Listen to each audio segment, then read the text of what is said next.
menggelar komunitas belajar guru berisik SMP 6 Utara. Ya, salah satu provinsi kecil di pesisir pantai Barat Sumatera yang terkenal dengan bunga lapisia. Izinkan saya berbagi profil cerita kurikulum mereka dalam pengembangan komunitas belajar. Dalam implementasi kurikulum mereka, komunitas belajar memiliki peran yang sangat strategis dalam upaya pendidik yang memiliki semangat dan kepedulian yang sama terhadap kelas masing-masing pelajaran ingin menerapkan kurikulum mereka dengan baik.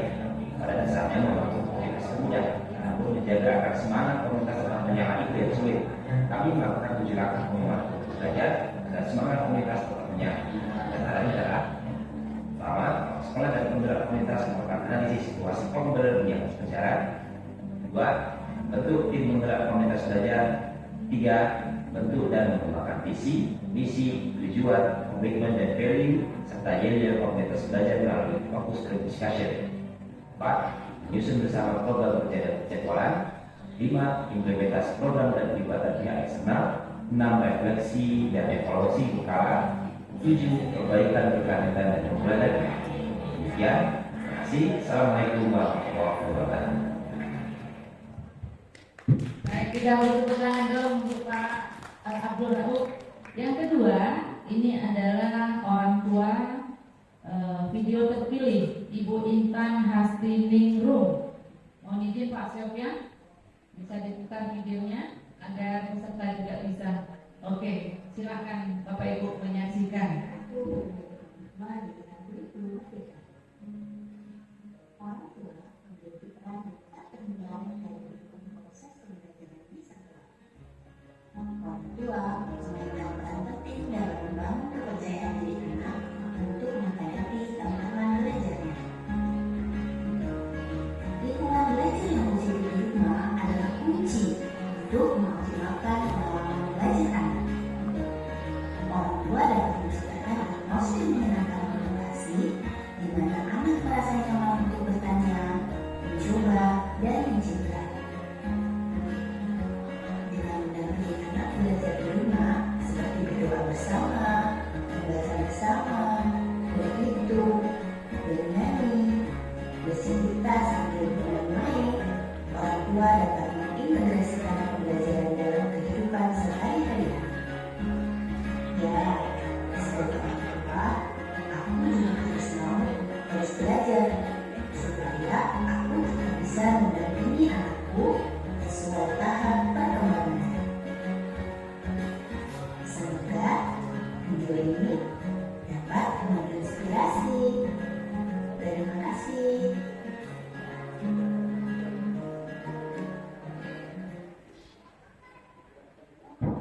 Kita beri tepuk tangan untuk Ibu Intan. Kemudian yang terakhir dari video dari peserta didik kita, Raihana Ayu Hasifa. Assalamualaikum warahmatullahi wabarakatuh. Salam Swastiastu, Namo Buddhaya, dan salam kebajikan. Salam sejahtera bagi kita semua.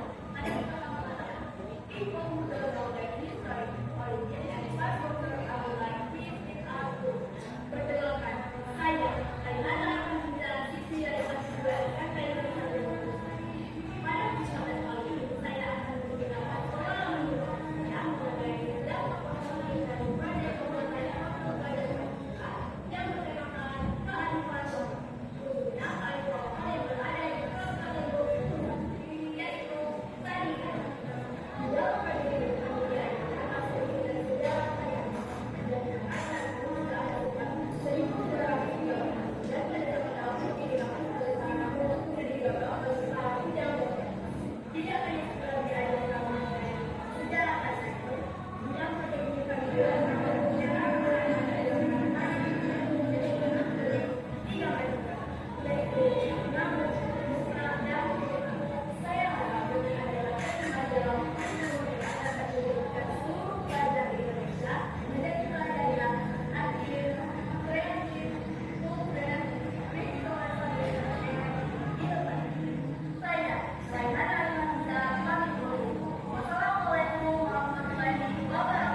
komunitas belajar ya Pak ya. Pak Abdul atau Pak Ahok sih biasa dipanggil, boleh diambil mic-nya Pak. Cek. Sampai saya kuat. Oke. Saya tes. Boleh Pak peserta dulu silakan atau langsung mau memperkenalkan diri boleh? Oh. Ya. Oke, terima kasih Ibu Is, Bapak-bapak dan Ibu sekalian serta para hadirin. Perkenalkan, nama saya Abdul Rauf. Saya sebagai guru matematika di SMP 6 Bengkulu Utara di Kecamatan Lais. Saya selain guru matematika juga penggerak komunitas belajar di SMP 6 Bengkulu Utara. Mungkin itu sebagai pengantar. Bu Intan, selamat datang. Silakan diambil mic-nya. Dicek dulu, monitor. Baik, Bu Intan silakan memperkenalkan diri langsung ke peserta yang hadir di sini. Silakan. Sebelumnya, Assalamualaikum warahmatullahi wabarakatuh. Tadi sudah diperkenalkan dengan Ibu Yus. Nama saya Intan Hastiningrum dari Kabupaten Bengkulu Utara. Di sini saya mewakili dari kategori orang tua peserta didik untuk berbagi cerita tentang pengalamannya sebagai orang tua ketika anaknya sudah memasuki era kurikulum merdeka. Saya ucapkan terima kasih banyak kepada BPMP Provinsi Bengkulu yang telah memberikan kesempatan dan memberikan wadah kepada kami para orang tua, sehingga mungkin kalau tidak diberi kesempatan ini dan alhamdulillah video yang saya kirimkan itu terpilih, mungkin saya tidak bisa hadir di sini menyaksikan Festival Kurikulum Merdeka secara langsung. Saya ucapkan terima kasih. Kalau saya lihat captionnya dari video yang bintang tadi, B3, 3B atau B3 ya? Kayak vokal grup itu ya? BBB. Oh, BBB, salah saya. BBB itu kalau tidak salah kepanjangan Belajar bersama Bunda. Oke, belajar bersama Bunda. Oke, apa yang ingin Ibu sampaikan dengan istilah BBB ini terkait IKN? Karena kalau BBB, apakah selama ini Ibu tidak belajar dengan anaknya gitu ya? Silakan.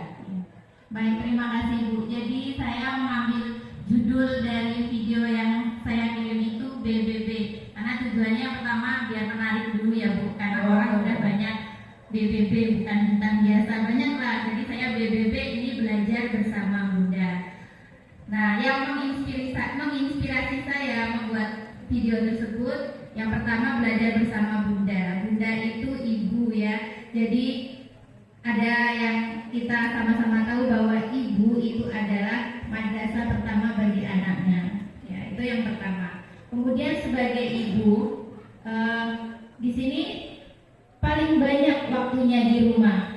Apalagi kalau anak saya itu masih jenjang PAUD ya Bu. Jadi waktunya itu paling banyak itu bersama saya di rumah. Walaupun di sekolah dia sudah belajar bersama dengan Bapak Ibu gurunya.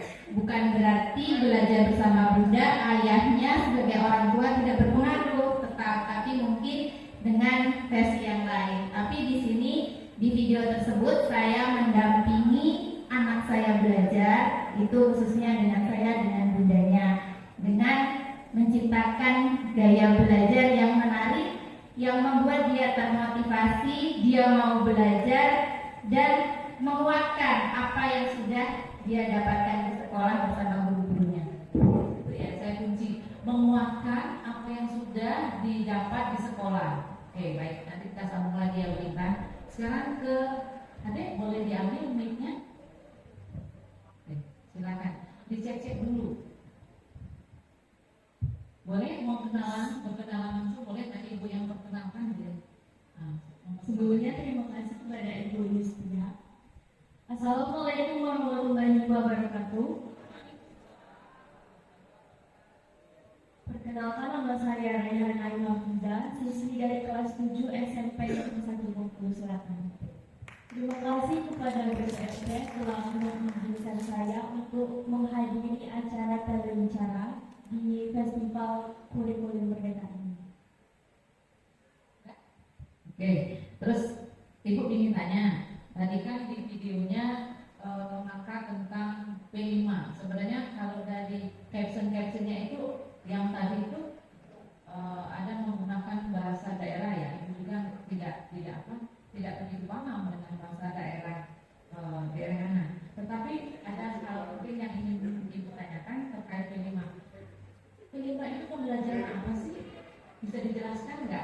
angkat P5. Jadi segitu pentingnya P5 di IKM. Boleh dijelaskan? Ya, P5 itu pembelajaran seperti apa di sekolah?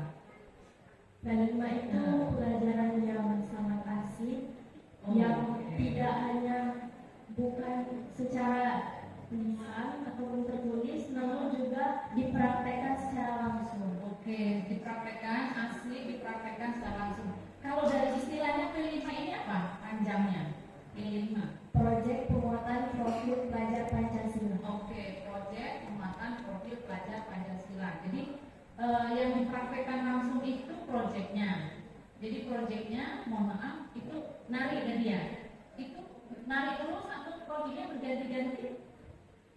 Pertama itu tahapannya pengenalan perancangan. Di situ kan dijelaskan mengenai asal usul tari andun. Kemudian tahap kedua itu ada tahap kontekstualisasi. Di situ kami didatangkan ahli adat Bengkulu Selatan, Ibu Des, untuk menjelaskan secara detail tentang gerakan tari andun. Kemudian tahap ketiga adalah tahap aksi. Di situ kami berkolaborasi dengan teman-teman untuk mempraktekkan secara langsung tari andun. Dan yang terakhir adalah tahap refleksi dan tindak lanjut. Di sini kami mengisi kertas angket yang berisikan pertanyaan, kesan dan kesan kami selama melakukan P5 di sekolah. Oke, jadi ada refleksi di sini ya. Oke. Jadi setiap melakukan pembelajaran P5 itu polanya sama, ada pengenalan, kontekstual, aksi dan refleksi. Nanti kita ngobrol lagi ya. Sekarang kita ke Bapak yang lebih bawah sekali. Bapak boleh diambil mic-nya. Oke, Bapak ini kalau tidak salah namanya Pak Jainuddin Sinanda. Jauh ya Pak dari Kaur. Oke, selamat datang Bapak di BPRD Provinsi Bengkulu. Terima kasih sudah memenuhi undangan kami. Bapak boleh langsung memperkenalkan diri? Baik, terima kasih. Assalamualaikum warahmatullahi wabarakatuh. Nama tadi sudah disebutkan ya. Saya Zainuddin Sinaga.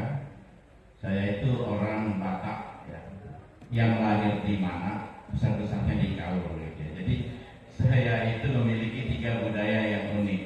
Jadi budaya di Bengkulu Selatan karena saya memang besar-besar di sana. Kemudian saya tinggal di Kaur ya, lebih kurang 28 tahun di Kaur sekarang. Dan kami tidak pernah melupakan budaya Batak. Jadi ada 3 budaya.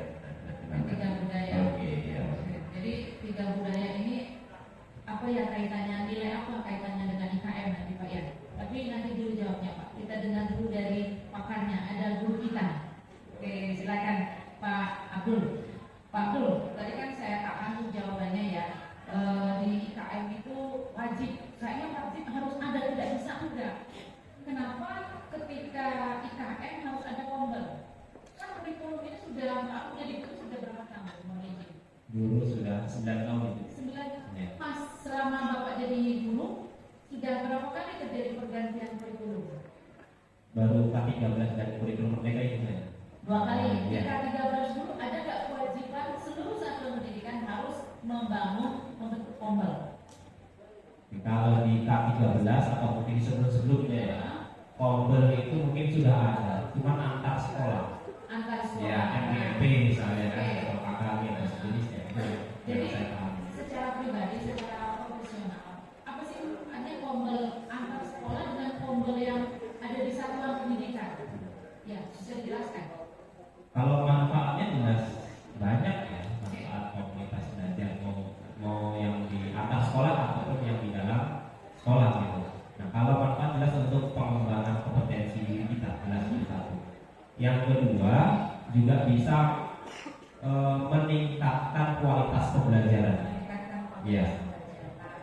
Meningkatkan kompetensi diri kita, meningkatkan kualitas pembelajaran. Yang terakhir pasti ini nanti muaranya, dampaknya pasti ke hasil belajar Peserta didik. ya, itu goalnya. Goalnya di sana. Jadi guru yang pintar, guru yang belajar, siswanya yang pintar. Kualitas dari pembelajaran yang bagus pasti berdampak kepada murid. Pasti berdampak kepada murid. Lalu tadi kan kayak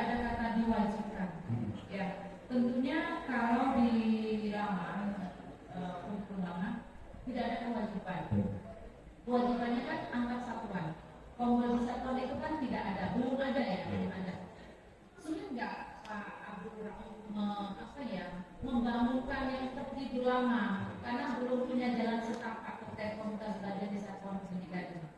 Bisa cerita suka dukanya membangun komunitas di satuan pendidikan karena itu waktu yang kalau sekolah kan sudah lama. Ya, saya cerita. Kalau yang di komunitas di dalam sekolah ini Ibu, kalau membangun itu seperti yang saya sampaikan tadi gampang membangun. Hanya sekedar membangun aja dan nanti membuat komunitas. Diawali dari mana? Nah, diawali dari saya berkomunikasi dengan kepala sekolah.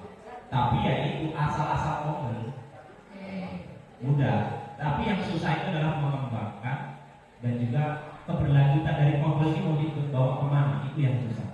Menjaga semangat para guru itu agar tetap semangat itu kompol, hadir dalam kompol, itu yang sulit.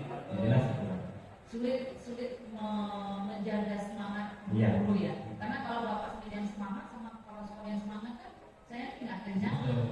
Tadi di video tadi semuanya semangat loh Pak, luar biasa. Oke, kita ke Ibu, kita ke Bu Intan.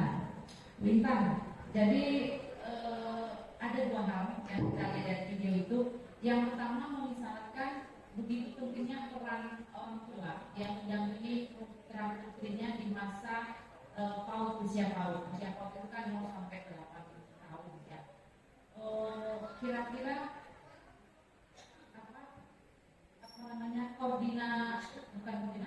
kolaborasi ya. Bagaimana bisa mengkolaborasikan antara pembelajaran yang siswa peroleh di sekolah dengan ibu melakukan di rumah. Bagaimana ibu tahu ini yang sudah dilakukan? Apakah ada informasi dulu dari sekolah itu bagaimana? Ya, boleh cerita.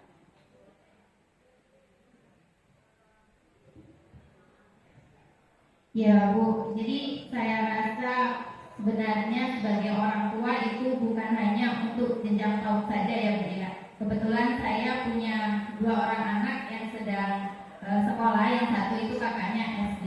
Jadi bukan hanya anak yang PAUD saja yang saya dampingi, tentunya kakaknya juga saya dampingi.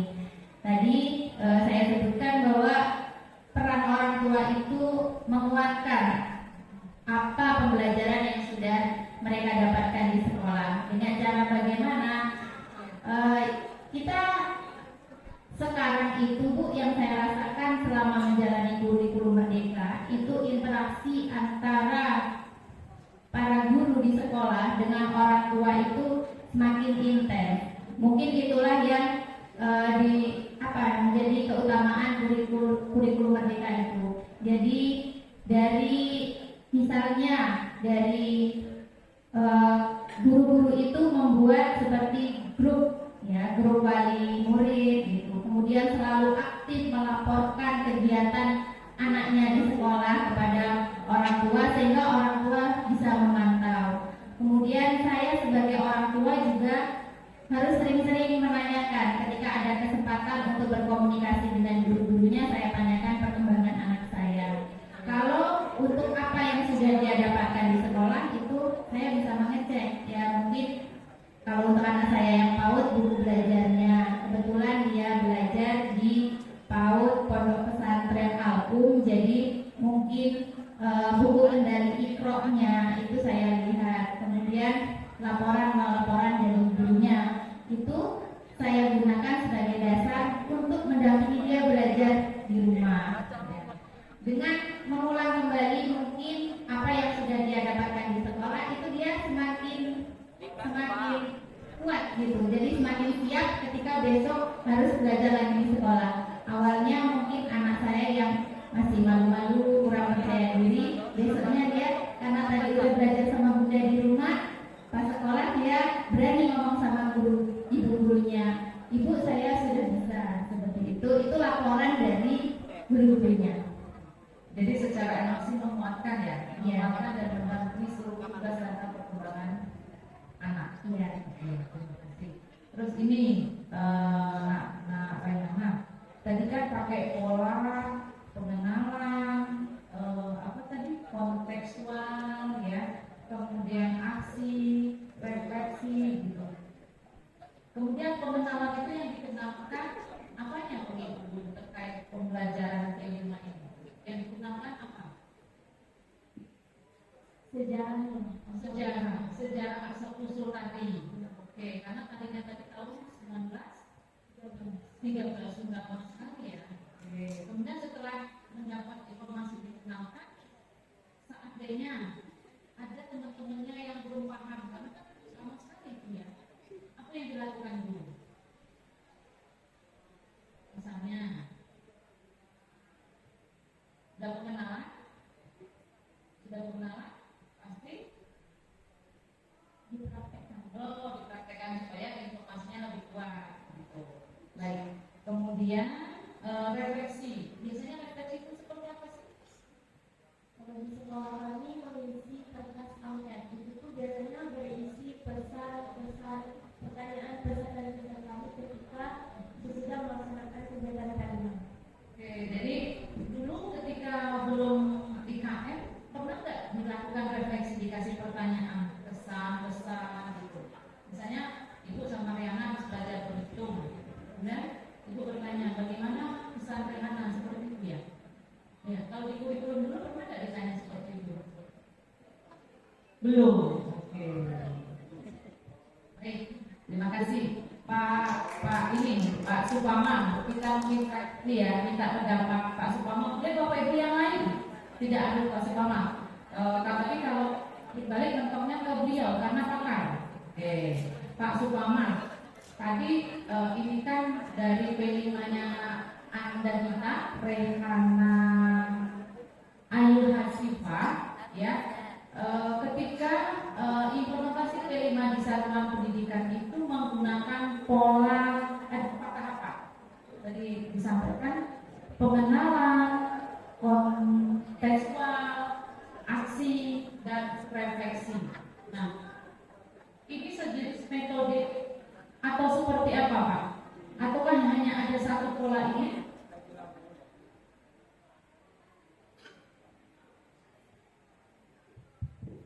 Baik, terima kasih. Assalamualaikum warahmatullahi wabarakatuh.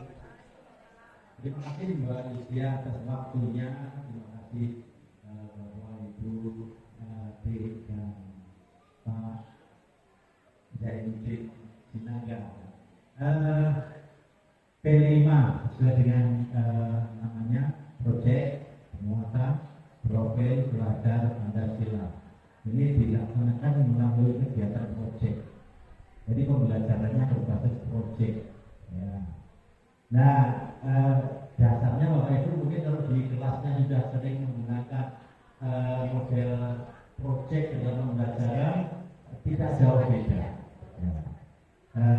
Selalu dimulai dengan anak dipaparkan pada masalah, dikenalkan pada masalah. Ya. Nah, dengan dikenalkan masalah ini harapannya nanti timbul rasa peduli, kritisnya muncul, ya, pemikiran kritisnya muncul. Ya. Kemudian dari situ nanti anak dipacu untuk berkreasi, merencanakan satu proyek. Nah, kuncinya di situ dalam kelima itu anak paparkan pada masalah, kemudian diberi kesempatan untuk merencanakan solusi. Nah, itu tahap pengenalan dengan mungkin perencanaan aksi, perencanaan. Nah, berikutnya adalah bagaimana anak melaksanakan rencananya. Sehingga ada kemungkinan dalam beberapa kelas atau beberapa kelompok mungkin rencananya berbeda-beda. Ya. Kuncinya dalam proyek adalah di mana anak membuat perencanaan sendiri. Ya. Kreativitas bersama nanti di situ. Nah, mengenai tahapannya mungkin itu fleksibel, ada yang 4 tahap, ada yang 5 tahap, ada yang 6 tahap ya. Tapi selalu dimulai dari dipaparkan kepada masalah sehingga timbul pemikiran kritisnya, kemudian timbul kreativitasnya untuk memberikan solusi. Dan seterusnya nanti intinya ya paling tidak ada 4 langkah. Anak mengenal masalah, kritisnya muncul, kemudian merencanakan satu aksi, dilaksanakan, hasilnya nanti di refleksi, evaluasi dan refleksi. Mungkin seperti itu. Ya, terima kasih. Baik, terima kasih Pak Suparman. Jadi masalah itu kayak stimulasi gitu Pak ya, stimulasi untuk anaknya punya ide, gagasan, gitu ya, mengatasi masalah itu. Baik. Pemikiran kritis itu kan muncul saat siswa terpapar pada masalah. Kalau pernah ada masalah, maka pemikiran kritisnya tidak akan muncul. Kalau dikasih masalah siswanya tidur, nggak terpancing Pak ya. Baik. Atau mungkin sebelum siswanya memahaminya dari masalah, dijelaskan dulu. Maka nggak jadi kritisnya muncul. Oke. Jadi siswa kritis tergantung gurunya juga ya Pak. Baik. Bapak Ibu mohon izin, yang hadir di ruang ini saya yakin ini adalah penggerak IKM. Iya Pak ya? Agen IKM bukan? Siapa yang merasa agen tunjuk tangan dong? Nah, kok cuma satu? Berarti yang lain nggak merasa agen ya? Saya aja agen IKM Bapak Ibu. Yang merasa agen IKM tunjuk tangan dong. Yang di staff juga boleh tunjuk tangan. Luar biasa. Terima kasih Bapak Ibu sudah bersedia menjadi agen IKM. Bapak Ibu, kita mengulik sedikit ya. Video terkait video Ananda kita Rehan ini luar biasa loh. Ini beliau Ananda kita ini kelas 7. Kalau zamannya saya kelas 7 dulu saya kelas 6 tambah 1 7, berarti saya kelas 1 SMP. Ya, benar ya Nak ya, kelas 1 SMP. Baik, tadi itu sudah dijelaskan sama Pak Suparman. Ketika Bapak dan Ibu guru melakukan IKM di satuan pendidikan, ini kebetulan Nak Rehana di SMP Negeri 1 Bumi Selatan menggunakan pola yang terdiri dari 4 tahap. Tadi Pak Suparman menyampaikan tidak harus 4 tahap, ada 5, mungkin 3, saya juga tidak tahu banget ya Bapak Ibu. Tapi saya ingin berbagi kepada Bapak Ibu, berbagi praktik baik. Mungkin ada pengenalan, kontekstual, aksi dan refleksi. Yang tidak laku ini tahap apa lagi yang belum disampaikan oleh Pak Suparman? Ayo siapa yang mau berbagi cerita silahkan. Ini kata Pak Suparman kan 4 tahap nggak laku, ada 3, ada 2, atau bahkan 5. Silakan. Ada yang mau berbagi? Silakan Bapak Ibu. Pak Alfian boleh dibantu. Bapak Ibu silakan. Nah, mohon izin Bapak Ibu perkenalan dulu dari mana dan namanya siapa. Silakan. Ya, mohon perkenalkan saya Aisy Komar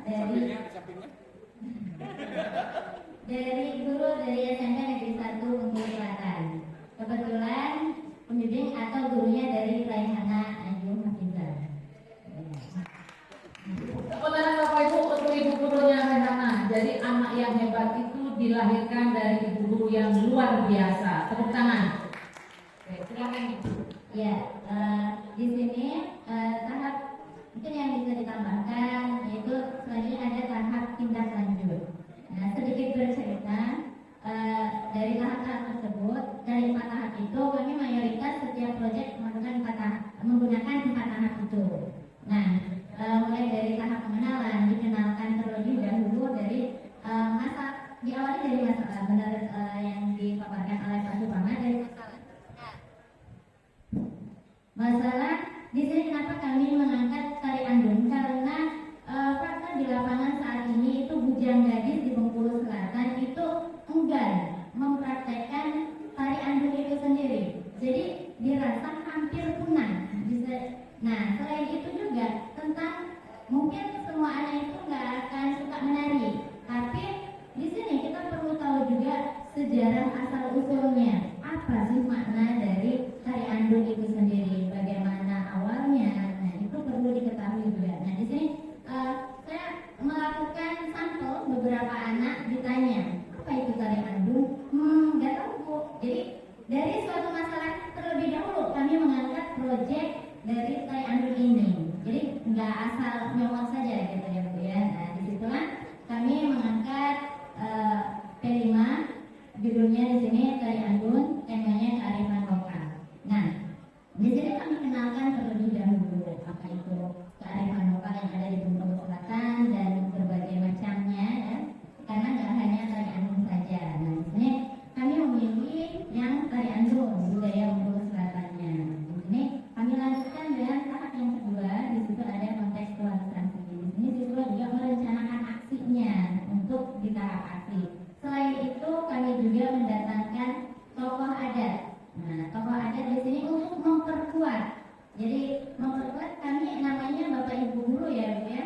Kami hanya memfasilitasi, mungkin ada yang belum lengkap dari apa yang kami sampaikan kepada peserta didik kita. Jadi butuh penguatan dari tokoh adat itu sendiri. Nah, setelah itu dilanjutkan tahap aksi. Nah, di tahap aksi ini peserta didik dengan dimensi-dimensi yang dikuatkan itu ada tekanan pada peserta didik itu sendiri, seperti mandiri, mereka mandiri mencari dari berbagai referensi, terus kerjasamanya, gotong royongnya, gitu, kolaborasi antar sesama temannya, dan kreativitas di sini juga dibentuk karena dalam suatu masalah tadi. Lalu itu ada tahap selanjutnya, itu ada refleksi dan tindak lanjut sebenarnya. Nah, di refleksi itu sebenarnya ada angket, itu ada pertanyaannya Bapak Ibu. Jadi pesan-pesan itu di bagian bawahnya. Jadi ada beberapa pertanyaan banyak sekali gitu ya tentang kegiatan proyek yang telah dilakukan. Nah, di angket tadi ada pesan-pesan dan tindak lanjut, harapan kegiatan kelima yang anak-anak didik kita inginkan itu seperti apa, seperti itu. Nah, mungkin bisa dilihat yang tampil di depan tadi itu adalah video editan Raihana. Nah, ini salah satu dampak juga Bu, dampak dari kegiatan P5 tema rekayasa dan teknologi. Saat itu saat kemarin di tema ketiga kami mengambil tema rekayasa dan teknologi, itu judulnya adalah vlog dokumenter, dan beberapa film dokumenternya juga sudah dikirimkan di kegiatan ini, mungkin nanti kalau ada kesempatan ditayangkan. Nah, dari situlah Ananda Raihana ini mampu mengulik, jadi terlihat bakatnya bahwasanya selain penanaman dari karakter bergotong royong, kerjasama, berpikir kritis, kreatif, jadi muncul juga bakat dari siswa itu. Jadi di sini memang berpihak pada murid, ya, terlihat bakat yang tadinya belum muncul di sini tergali dan muncul, dan alhamdulillah terbukti saat ini terbaik se-provinsi Bengkulu. Dan alhamdulillah kemarin juga saat ada peliputan praktik baik dari BPNP Bengkulu, salah satu di sekolah kami di SMP Negeri 1 Bengkulu Selatan itu salah satu sekolah yang diliput pada tema rekayasa dan teknologi Bu. Sangat sekali lagi ya, satu kesempatan. Baik, Ya, terima kasih Bu. Ya. Jadi kalau kata lama ada istilah tak kenal maka tak sayang. Nah, jadi salah satu cerita dari Ibu tadi mungkin bisa dimaknai gitu ya. Jadi pada daerah tuh nggak gaul gitu ya, nggak gaul. Jadi kalau belajar yang bahula itu kayak ketinggalan zaman remaja kita sekarang. Ternyata salah ya. Oke ya. Jadi kita harus mengenal. Baik, kita kembali ke tokoh masyarakat kita, Zainuddin Sinaga. Pak, tadi kan dari perkenalan Bapak menceritakan kalau Bapak itu aslinya orang Batak. Nah, 3 budaya, ya. Terus kalau kita kaitkan dengan P5, kayaknya P5 ini di kurikulum kaitannya dengan budaya ya. Menurut Bapak sebagai tokoh masyarakat tentunya mengikuti ya perkembangan kurikulum ya Pak ya. Iya. Apa sih kaitannya nilai-nilai budaya kearifan lokal dengan kurikulum merdeka ini Pak? Boleh diceritakan? Baik, terima kasih ya. Jadi kami sebagai anggota masyarakat dan sebenarnya semua anggota masyarakat itu harus mengikuti perkembangan kurikulum merdeka. Jadi supaya tidak gagal paham nantinya.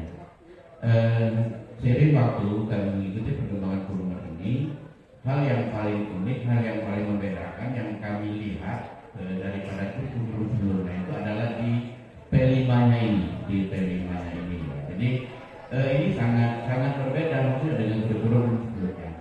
Nah, terkait dengan yang tadi disampaikan, dan saya sangat agak terpukau lah melihat Aisyah tadi, siapa namanya ini? Rahena ya. Ini sudah membuat kembali mengenalkan budaya Bengkulu Selatan yang lama. Tari Ancur itu ketika saya masih 30 tahun, 20 tahun yang lalu, 30 tahun yang lalu itu yang pernah saya lihat tari Ancur di mana itu ditarikan pada saat sebuah pesta resepsi pernikahan, dan itu benar kan itu jadi ajang sarana cari jodoh. Ya, jadi kalau bujang gadis ketika ada tari andur, sana mereka tukar kain, tukar sambil menari. Jadi benar dikatakan ya pengalaman sendiri pada waktu itu.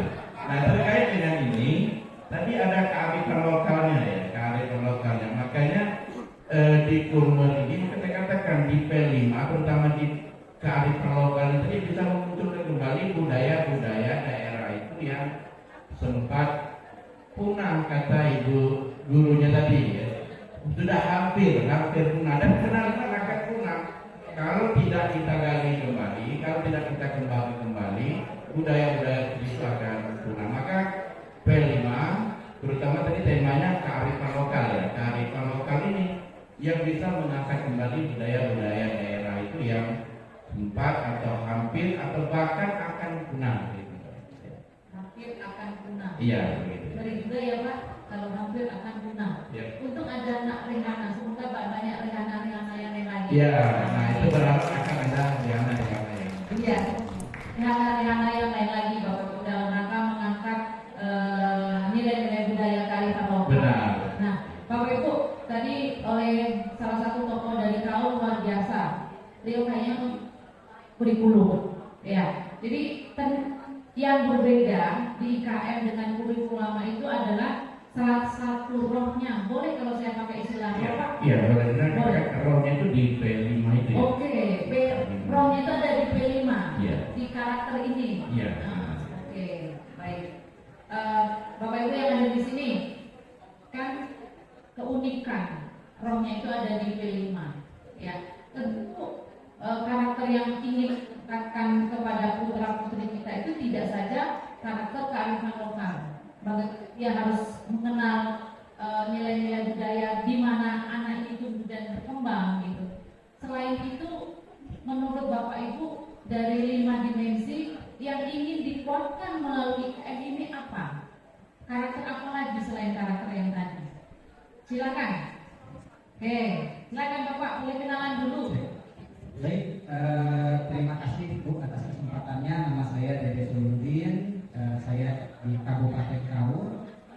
Sama ya. Oke. Kebetulan sama dulu beliau di Bengkulu Selatan. Sekarang ikut saya pribadi di Bengkulu Selatan walaupun sudah di Kaur.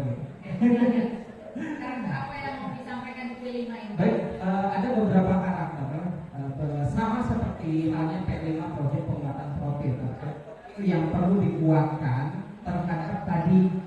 Kalau tadi kita berbicara konten berbicara tentang kearifan lokal misalkan, tetapi di dalam hal tersebut ada poin-poin penting yang perlu ditekankan. Contoh misalkan religius. Ada dalam kegiatan P5 itu sikap religius yang ditampakkan atau digali oleh para peserta didik. Kemudian kreativitasnya, kemudian gotong royongnya.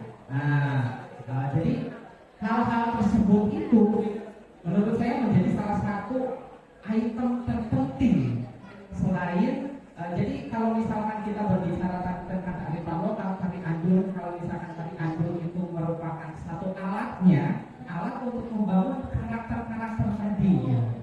Ya. Saya garis bawahi boleh. Tari andur ini adalah alat untuk mengembangkan karakter. Artinya guru sudah tahu ya, karakter apa yang mau dibangun. Oke, jadi bukan mencari masalahnya dulu, karakternya dulu yang mau gimana? Bukan, jadi gimana?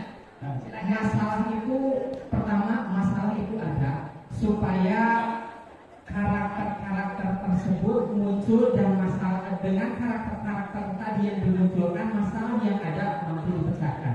Sehingga si karakter dari profil pelajar Pancasila itu ketika sudah melaksanakan proyek itu tertanam dalam diri siswa. Salah satu contohnya misal seperti tadi kegiatan yang dilakukan karena kebetulan saya juga pernah diundang menjadi salah satu pemateri di SMP Negeri 1 Bengkulu Selatan dalam salah satu tema. Itu saya menekankan bahwa seorang anak itu kreativitas itu perlu dikembangkan dan di zaman sekarang memang sangat dituntut. Bagaimana teknologi kalau kita gunakan atau anak gunakan ke hal yang negatif maka akan sangat luar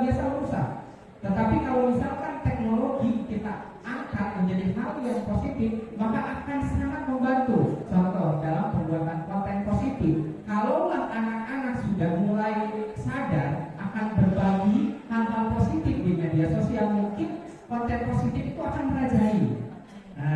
Jadi kreativitas itu mungkin nanti akan muncul dalam hal tersebut. Termasuk tadi tari anggur yang bilang kalau misalkan setiap kegiatan yang ada tari anggur yang misalkan ada budaya lokalnya, kemudian diekspos kreativitas anak, saya punya foto diekspos, dijelaskan oleh anak tersebut. Nah, kreatif yang muncul di dalam diri anak itu mungkin akan membantu daerah budaya yang terangkat, kemudian ya tentu kemajuan di daerah tersebut. Itu terima kasih. Baik, ternyata luar biasa Pak Sony selaku PIC IKM dan Pak Suparman selaku Ketua Tunja. Ternyata banyak pakar-pakar IKM di sini. Luar biasa, tepuk tangan untuk kita semua. Ini baru 2, kemarin 1, mungkin nanti akan ada lagi. Kita kembali ke narasumber kita yang pertama, Pak Abdul. Ya, Pak Abdul. Tadi kalau terkait P5 itu berangkat dari masalah ya, Pak. Berangkat dari masalah, kemudian diobati dengan dimensi angkat saja seperti itu.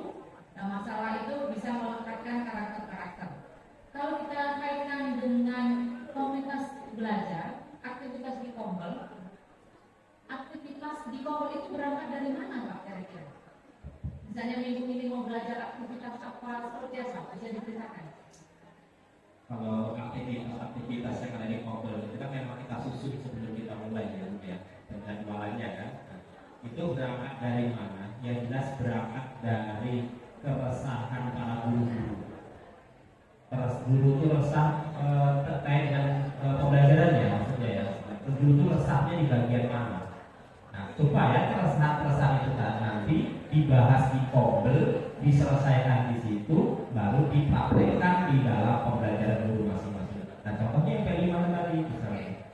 Kita resahnya besok kelas 7 mau P5-nya apa? Itu dibahas di Kombel. Jadi berangkat dari masalah guru itu, keresahan guru itu pengennya di pembelajaran itu ya seperti apa gitu. Seperti itu mulainya, berangkatnya dari situ. Dari keresahan guru ya. Tapi bukan masalah pribadi ya Pak yang dibahas di Kombel ya. Nah, bukan. Jadi ini harus dipastikan Pak, saya khawatir Kombelnya aktif tadi itu bahas masalah pribadi Pak. Kalau masalah pribadi ada komunitas sendiri mereka. Ada, biasanya namanya ada komunitas sendiri. Dan komunitasnya mama itu nggak ada di SKK Kewasana. Nggak ada. Jadi komunitas mama eksis nggak ada ya. Nggak ada. Oke, baik. Tapi ada komunitasnya ada nyata. Oke, jadi berawal dari keresahan para guru. Keresahan Itu para guru. Maaf, saya kalau Pak Abu tentang IKM itu udah katam kan, ya. Keresahan itu terkait tidak bisa menyusun perencanaan P5 atau tidak bisa menyusun perencanaan pembelajaran atau seperti apa keresahannya tadi? Yang lebih konkretnya gitu. Kalau keresahannya ya semuanya yang berhubungan dengan pembelajaran. Semuanya terkait pembelajaran Ya. murid. Iya, Jadi mulai dari perencanaan sampai nanti pelaksanaan sampai evaluasi itu jadi keresahan. Semua itu dibahas di dalam Kombel. Oh, saya pernah mendengar satu kalimat Pak. Murid dan Murid. murid. Nah, Ibu Kepala selalu menyampaikan pesan ini kepada kami.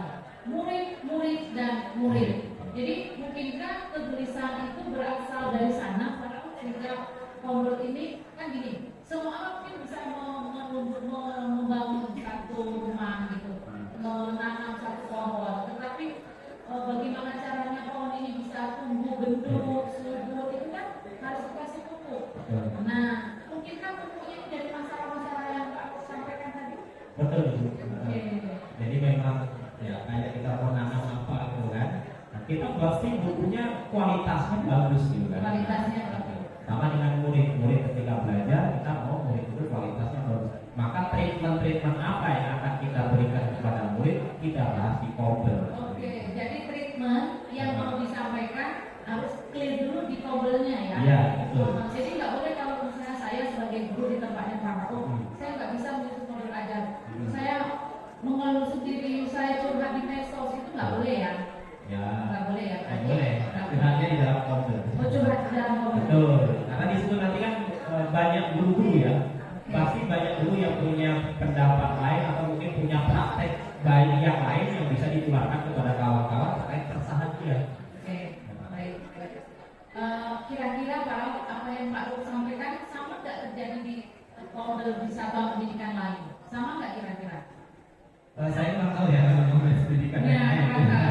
Tapi setahu saya kalau komunitas antar sekolah yang pernah saya ikuti ya, pernah mungkin itu sangat jauh sekali dibandingkan dengan komunitas di dalam lingkungan belajar. Kenapa? Dalam sekolah ya maksudnya ya. Kenapa? Karena di komunitas antar satuan pendidikan itu banyak kendalanya. Banyak sekali masalah. Banyak kendalanya. Jarak jauh kan, pasti murid terabaikan, gitu kan. Kemudian masalah guru itu kan dari sekolah masing-masing berbeda-beda. Nah, itu. Tapi kalau dalam satu kompel di dalam sekolah, masalahnya kan pasti hampir sama. Itulah masalahnya dan itu yang akan dibahas di dalam komunitas. Jadi memang komunitas belajar itu bermanfaat di dalam sekolah ya, untuk belajar dalam sekolah bermanfaat. Jadwalnya disusun sesuai dengan keresahan dari guru, sehingga terkesan komunitas belajar itu nggak buang-buang waktu. Selama ini kan yang banyak terkesan seperti itu. Panel belajar hanya datang, duduk, udah nggak dapat apa-apa. Nah maka dengan komunitas dalam sekolah ini, ini yang dikembangkan komunitasnya ini dengan penjadwalan yang ada, kemudian dengan tujuan yang jelas. Jadi tujuannya juga harus jelas dan bisa terukur. Itu yang penting. Jelas dan bisa terukur. Kalau masalah pribadi nggak jelas terukur ya Pak ya. Baik, luar biasa. Jadi terjawab di awal tadi bahwa dengan kompel itu bisa saling menguatkan dalam rangka meningkatkan kualitas pembelajaran. Ini terjawab tema kita. Tema besar kita bersama ciptakan pembelajaran berkualitas melalui kurikulum merdeka. Salah satunya dengan kompel. Salah satunya melalui kompel. Setuju Bapak Ibu melalui kompel? Bukan salah satunya, yang paling penting malah dari saya. Iya. Daripada PNM lebih dapat di kompel ya. Kompel ya Pak. Ya, karena di PNM kan hanya untuk belajar orang yang ini bukan murid aja ya, guru juga punya gaya belajar. Jadi bukan hanya murid punya gaya belajar audio visual, punya minat masing-masing, punya kesiapan belajar. Guru juga punya sebenarnya.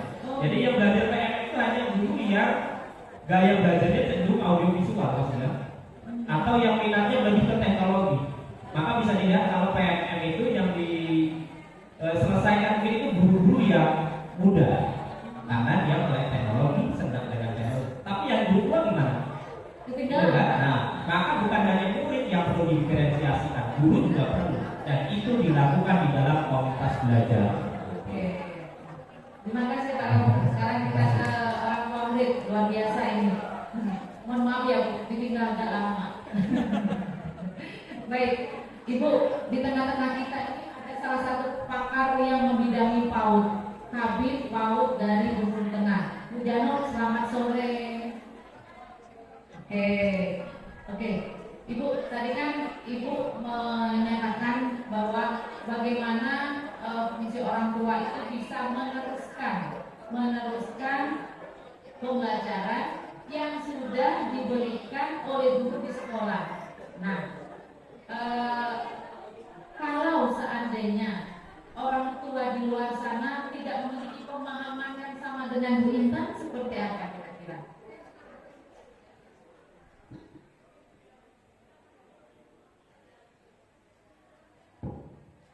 Ya, karena kurikulum merdeka ini kan Bu masih dalam tahap mengenal. Tapi sebelumnya juga sudah ada kurikulum terdahulu yang juga sudah baik, dan kurikulum merdeka ini saya rasa penyempurnaan dari kurikulum sebelumnya. Jadi sebagai orang tua, ya saya mengajak tentunya kepada semua orang tua untuk kita sama-sama juga ikut belajar mengenali kurikulum yang sedang berlaku kepada anak-anak kita sekarang. Jadi banyak mungkin istilah-istilah baru seperti tadi saya mendengar P5 itu mungkin juga masih baru. Apalagi mungkin untuk tahap PAUD P5 itu implementasinya belum tidak sama ya Bu dengan yang mungkin SD, SMP atau SMA.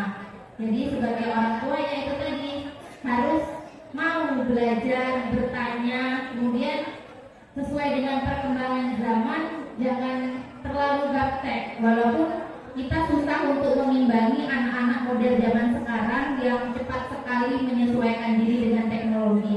Tapi dengan orang tua ya setidaknya mengikuti, baik itu dari YouTube, mungkin TikTok, itu perkembangan anak-anak kita juga biar tahu kurikulum yang sedang berjalan sekarang, sehingga orang tua tidak ketinggalan. Dan mungkin tidak semua orang tua yang sudah mengenal, tapi saya berharap dengan usaha pemerintah dengan berbagai cara sosialisasinya kepada orang tua, semua orang tua bisa ikut mendukung suksesnya implementasi kurikulum Merdeka.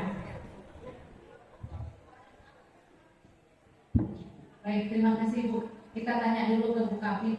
Meskipun beda kabupaten, tapi saya yakin ada satu kesamaan karena berawal dari Bengkulu Utara ya Bapak Lai Benteng. Bu Kabit, boleh minta satu pencerahan gitu terkait dunia PAUD? Oke, jadi tadi kata Bu Intan, ternyata IKM ini merupakan penyempurnaan dari kurikulum sebelumnya. Dan saya yakin ini pakar banget tentang PAUD. Lalu kalau kata Bu Intan juga, jadi bagaimana orang tua ini memposisikan, meneruskan apa yang sudah dipelajari oleh siswa, kan masa golden age kan usia tumbuh kembang mas. Jadi jangan sampai disia-siakan gitu ya, disia-siakan bagi orang tua dan guru mengawal tumbuh kembangnya supaya tumbuh dan berkembang dengan baik, tentunya dengan stimulasi-stimulasi yang baik juga. Harus ada sosialisasi katanya, sosialisasi terkait apa, terkait kurikulum. Nah, kalau terkait kurikulum, saya mendengar istilah 6 kemampuan fondasi. Mungkinkah ini juga yang harus dikuatkan bagaimana cara dinas pendidikan memastikan bahwa seluruh orang tua memahami tentang konsep kurikulum baru di PAUD? Apa yang sudah dilakukan oleh dinas pendidikan Kabupaten Bengkulu Tengah? Boleh dibagi ya. Pembelajaran tadi sesuai dengan minat dan bakat siswa. Maka selaku orang tua, Bapak Ibu juga yang guru itu orang tua, di rumah adalah orang tua wali murid. Apa yang harus kita lakukan terhadap anak dalam hal ini menggapai mimpi anak-anak, Yang pertama, selaku orang tua itu kita harus ketahui dulu cita-cita anaknya. Cita-cita anaknya harus kita ketahui, karena di kurma ini tadi saya katakan pembelajarannya sesuai dengan minat dan bakat siswa. Kalau kita tahu minat dan bakat cita-cita anak itu atau mimpi anak-anak kita itu, mungkin kalau ditanya ada yang ingin jadi penyanyi, ada yang ingin jadi pemusik, ada yang ingin jadi pelukis, ada yang ingin jadi dokter, polisi dan sebagainya. Itu harus kita ketahui selaku orang siswa. Nah kemudian setelah kita tahu apa cita-cita dari anak-anak kita itu, di rumah juga kita selaku orang tua harus bisa menjadi contoh, memberikan contoh yang positif. Artinya begini, karena kita tidak hal yang mustahil ketika anak-anak seiring waktu berjalan ingin menggapai mimpinya itu akan terputus. Makanya kita harus memberikan contoh. Contohnya seperti apa? Kita harus menunjukkan sikap optimisme kepada anak-anak.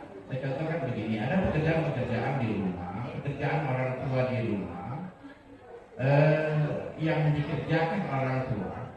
Kalau kita awal merasa pesimis, tidak akan selesai, tidak akan bagus, itu akan menjadi penilai negatif bagi anak-anak. Maka sikap optimisme itu harus kita tunjukkan di rumah kita untuk memberikan contoh yang baik untuk anak. Kemudian hal yang tak kalah penting, kita harus memfasilitasi cita-cita, harapan dan keinginan anak-anak. Karena kita sudah tahu anak kita ini menjadi pemusik, anak kita ini menjadi pelukis. Ya, harus kita fasilitasi. Kalau ingin menjadi pemusik, minimal kita berikan gitar, kan gitu. Kalau ingin jadi pelukis, kita siapkan kampah melukis. Kalau anak kita ini menjadi dokter, berarti kita harus siapkan biaya untuk sekolahnya, kan begitu. Itu fasilitas orang tua, begitu ya. Artinya yang harus dilakukan orang tua untuk menggapai mimpi, cita-cita anak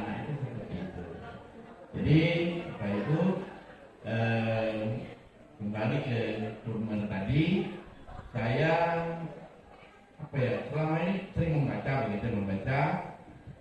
Pembelajaran kalau tadi kan ada saya katakan di P5 itu lebih berbeda. Kemudian tadi Kombel berperan penting untuk menunjukkan ini. Ya benar. Tapi ingat, orang tua lebih berperan penting lagi.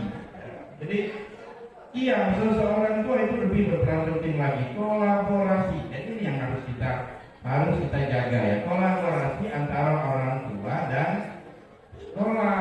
Jadi orang tua dan sekolah. Jadi tanpa ada orang tua dilakukan ibu tadi di rumah, niscaya apa yang dilakukan sekolah itu akan tercapai.